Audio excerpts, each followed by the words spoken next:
Gamers of Reddit. What are some underrated games do you think more people should play? Mercenaries, Playground of Destruction. It was GTA in North Korea. You could hijack anything and destroy any building and call in airstrikes. Truly ahead of its time. Never could beat the final mission. Though. Regardless. Amazing. Riddick, Escape from Butcher Bay was expecting the typical steaming turd from a movie-based game. Turned out to be surprisingly really good, 90% on Metacritic. Ghost Trick Edit, Jesus Christ, didn't expect this to generate such intense reactions. GG guys. If you want a good overview of this game, watch Matthew Matos's video about it in YouTube, he's the one that got me into it. Driver, San Francisco. Really cool game with a unique storyline. Sadly, it isn't available to the public anymore. For me it's got to be an old Xbox game called Metal Arms. It's a bit old now, but it's the poop. They were going to do a sequel but the company was bought out or bust or something. Custom Robo on the GammaCube. Gun. It was a 360 launch title. I want it remastered so badly. One of my faves.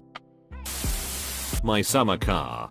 It's like a car driving simulator that takes place in 90s Finland. You build your car. In the meanwhile you do dumb poop driving around and interacting with all the drunk men in the map. You can get drunk too. Kinda a trashy game but still fun. My Summer Car. Screen Cheat. It's a split screen multiplayer game that you play online. Every character is invisible. And the only way you can kill each other is by looking at each other's perspective. Hence Screen Cheat. Also some really funny additions into the game. E.g. a mode where every sound is replaced with an Australian going bugger. Cheap and hilarious.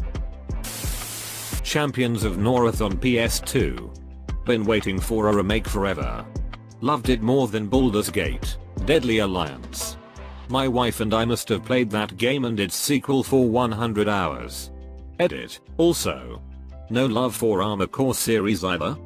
Damn lol, when I wasn't killing vampires in a black pit in Champions. I would destroy mechas in a parking garage. P. Brave Fencer Musashi for the PS1. Edit. Never expected this comment to do so well. But thanks to everyone who commented and made me feel validated for my love of this game. Good memories. Godhand. I know. The gameplay is a little clunky. But I'll be damned if it isn't funny. Split Second. A very good racing game with the added element of trying to destroy the other drivers with explosions. Peas. You wrecked yourself.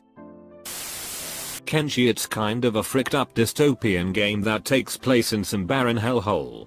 Not your typical AAA titles. More PC and independent. Lower budget.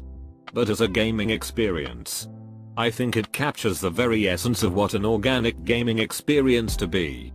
The game itself is kind of this fricked up scenario and places you in the middle of it. Rise or fall, it almost feels like it's up to fate. But the cool thing is that your player gets stronger with repetition. So as long as you're alive, you've got a shot. Even if you're a bleeding, limbless, and crawling great distances starving. A scenario all too common in Kenshi. Jeanne d'Arc on the PSP was freaking fantastic. I hoped for a sequel or at least another game from the developers. It's honestly the only reason I haven't sold my PSP. VA11 Hall. It's a pretty darn chill game set in the future where you play as a bartender and mix drinks. The gameplay is quite simply and the characters are pretty interesting. That, and Xenosaga 1-3 and Ace Combat 3-7. The Nonary Games plus Zero Time Dilemma fantastic puzzle escape room game series. I love the story, though some find it a bit out there. West of Loathing. Shelter and Shelter 2. Simultaneously the most relaxing and stressful games I've ever played. So gorgeous and the soundtrack is stunning. They are honestly works of art. Edit. I also forgot to mention Shelter 3 is coming out soon. And this one follows a herd of elephants and I'm so excited. The Advanced Wars games. Almost fully overshadowed by the Fire Emblem series. Both were made by Intelligent Systems. Golden Sun and AMP. Golden Sun, The Lost Age, two of the best RPG games I have ever played, and they need to make another one for Switch. Please make it happen, Nintendo. Lord of the Rings, the third age. I love JRPGs and this was one of the first from a property I actually recognized and could relate to. The playable characters are original and the story walks hand in hand with the films, bringing in tons of nostalgic fights. I recently did a playthrough of that game on an old PS2. Still holds up. Super Robot War. For some reason, it just never picked up steam nor is mainstream in America. But if you like turn-based tactics games, high degree of stats customization, multiple game paths, and friggin' kick-ass mechas, you need to check this out. Billy Hatcher and the Giant Egg, such a unique experience, gameplay that I haven't seen since. Also the theme song is hype. The second Viva Pinata game. Dark Messiah of Might and Magic. It was one of Arcane Studios' earlier games, so fans of Prey and the Dishonored series might like it. The Xbox port was pretty weak in regards to the RPG elements since they made it all very streamlined for some reason. However, the original PC version gives you much more freedom to customize the protagonist. It runs off the Source engine, so you know the physics will get whack as hell. Plus you have a kick ability to make it even more wackier, turning it into the adventures of Sir Kixelet as you launch orcs, goblins, and the 5 voice-aligned necromancer guards into specules and off cliffs. I know that a lot of people still play it on PC. It's dead and neutered on consoles, but no mainstream war FPS has ever really truly delivered like PlanetSide. A very large battle, shifting fronts, wheel sneak attacks, infrastructure, dropships, tanks, aircraft, open fields, cramped bases, actual long-range snipers, you name it. You actually took territory and it was all persistent. Not just the same 5 capture points but hundreds. There was no better experience than fending off an unorganized wave attack with a team of good communicating players. Every time I see a new battlefield, or COD or whatever, it's still not going to touch it. It might look better and play smoother, but it won't capture that experience. I love feeling that cog in the machine feeling. Michael Jackson's Moonwalker. UTE around Shamo 9 baddies. Pyre by Supergiant Games. It's probably their least played title, but it is not only my favorite but might be one of my favorite games ever. The art direction and character design are world class. The story is unique and inventive, not to mention the game doesn't end if you lose, but the story changes. And the gameplay is weird but fun. But the best thing about it is the music. The music is the best I've ever heard in a video game, as every character gets their own themes. And the game ends with a song that is personalized to what you did in the game. I cannot recommend it enough. It is a truly beautiful artistic experience. The Long Dark. For people who liked Undertale and those kinda of meter, fourth wall breaking RPGs, there was this little game called Onisha that came out in around 2014 that was magnificent. It's on Steam now, but it doesn't function the same way, because they wouldn't be allowed to. The original version, if you can find it, is genuinely one shot.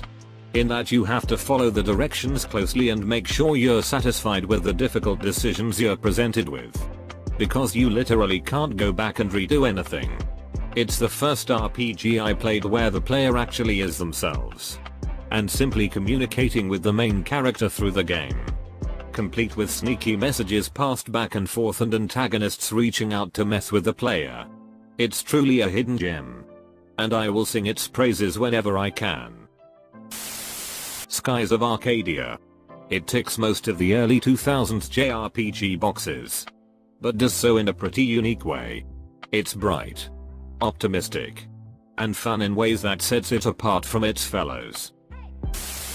Eternal Darkness, Gamma Cube.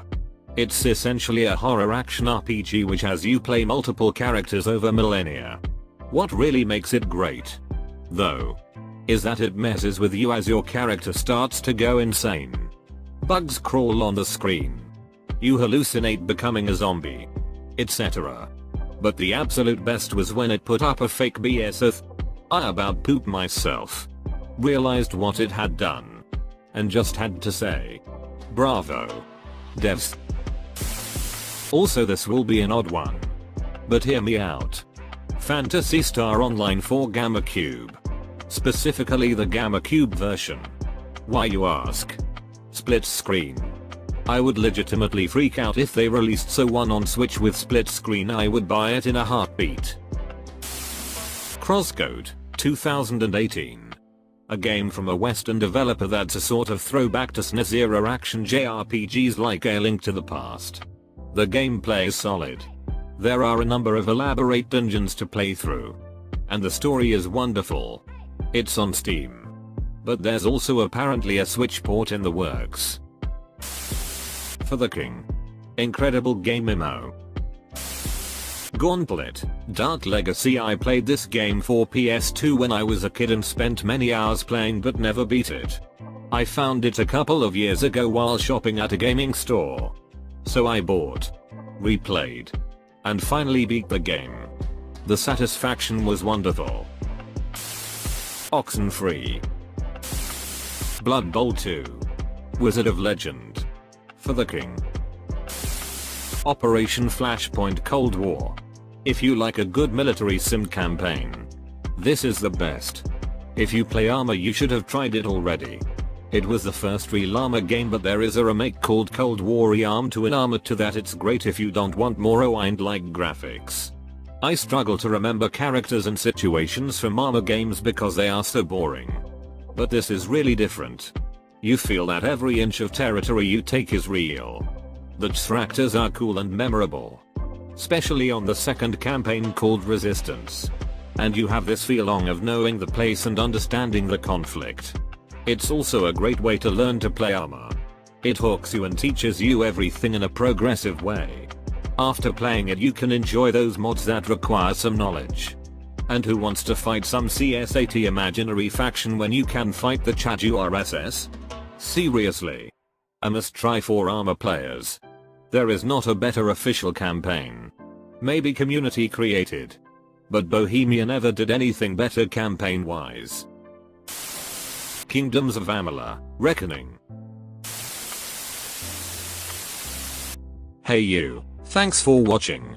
If you enjoyed the video, consider subscribing and hitting like for more daily Reddit videos. Your support means a lot. We also have a Discord community where we will be hosting giveaways and running events. Come along and meet some new friends as part of the Reddit Stories community. Thanks for watching.